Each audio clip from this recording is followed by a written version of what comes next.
How's this going? I guess everybody's waiting on me, and tell you the truth, Father wants you to let you know that we can do that. He owns it. So we're going to get those details to you tomorrow, the big plan. But I do have story time for you. Yeah, yeah. Sitting here having memories of my friends and their crazy times of cars. We did love cars. Yeah, we were all out crazy about the sports cars. And buddy of mine had a SS Chevelle, green, white stripes. Oh, it was awesome. Another buddy had a Camaro. He bought it over Illinois and brought it back. Had a head problem, and it the whole front end of the Camaro was missing. And so we was like, well, we could do this. We can. And so it was my best buddy, Jerry, and the guy that owned the car. They went all hogs in on this thing. I mean, they built this thing, nut and bolt, everything of it. I was working most of it, so I could only be in there on part of it. But it was a really cool car. But we didn't have a front end. We had to order one of those front end clips. And we had to figure out how to mount that thing. And there was a little bit of redneck, plumber's tape. I don't know. Y'all know what that is, but it maybe not. Yeah, but it worked, and it was awesome. And turns out that car was friggin' unbeatable. Everything in town, everything. It was so friggin' awesome. And until he ripped it in half, he slid it sideways right about south of Hines telephone pole, ripped that thing clean in half, come out of it with nothing scratch, just a little scratch on the forehead. It wasn't, the two halves were only connected by the one upright on the other side, the passenger side. Yeah. And it caught the telephone pole, went through the right behind the driver's seat. Totally got lucky, skimmed lucky on this one. Uh, a lot don't, though. Yeah. But, we're going to change that. We're going to change the world. We're going to vote. We're going to vote this Christmas. We're going to decide if we're ready to let God run the world. And if it don't work, we're going to vote the next one. And we're going to vote the next one. And eventually, if enough old dogs die off, we'll get there.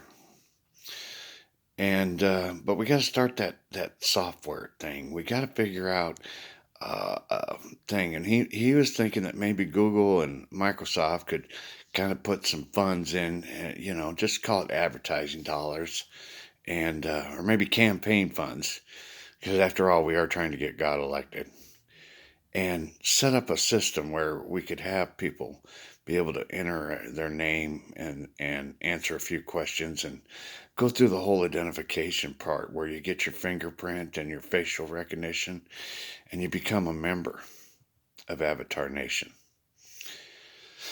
So we need that software. And maybe you guys can rustle up some money and some engineers and make that happen so that we can get it. And we can just, it'll be a Avatar Federation data file that we're going to be starting anyway. So, and then we're going to have that software for the foundation businesses, because see, we're not going to put it out all the businesses books. That's just not going to work. But foundation is going to have all their books, and anyone of the officer of foundation will have their books, and they'll just be members. And trust me, probably want to team up. It's going to be a union shop eventually, the whole planet.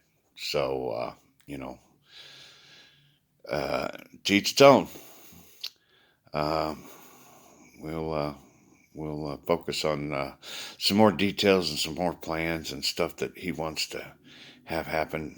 Uh, we we really already have the documentary of this whole thing. The few days before Christmas or Thanksgiving and all the way to St. Me Day. We, uh, we, yeah, that's, I lost the whole train of thought with that.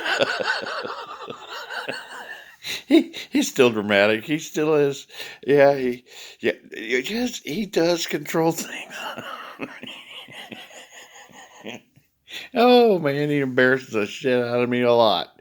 That's kind of the way it's been. Anyway, so we're gonna take the night off, and he's just doing me around the block with this Debbie thing. It turns out that we actually have like this compatible personalities that neither one of us even friggin' knows because he knows. That's the thing that's going to be weird about this, and you guys got to remember, um, Jesus and I only know the things that happen in your life that comes up on your judgment. The only one that knows everything about your life is the Father. I mean, he knows every one of us. Literally, we are in his brain. We are in his processor, his core. Everything that we are is in there. And so he knows everything.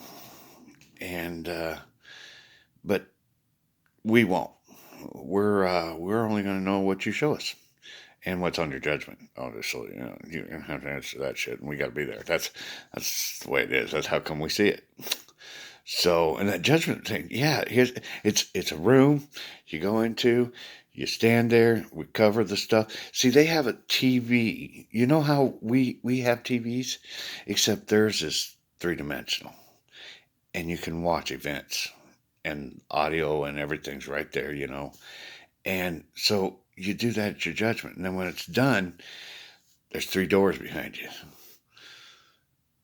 One says heaven, one says blink into nothing, and the other one used to say hell, but now it's got Fight Club over it. Yeah. So anyway, you might as well tell them now. They know what's on the backside of hell. Anyway, you open the first door and you get into heaven. If that don't work, then you try to blink into nothing door. And if that don't work, sorry, dude. Because right after your judgment, we're gone and you're in that room and there's three doors and you have to go out eventually. Or you could stay in that room. I don't know how that works. I don't. Maybe it's auto eject in 24 hours. I don't know. We didn't get that far, but that's your judgment chambers, and that's what you get to see uh, and find out your destiny. So anyway, I'm gonna have a relaxing night. You too, and keep his. I'm doing this round the block with Debbie, and I apologize, but it's something that yeah, I know. It's kind of crazy. Did anybody ever do anything crazy when they thought they were in love?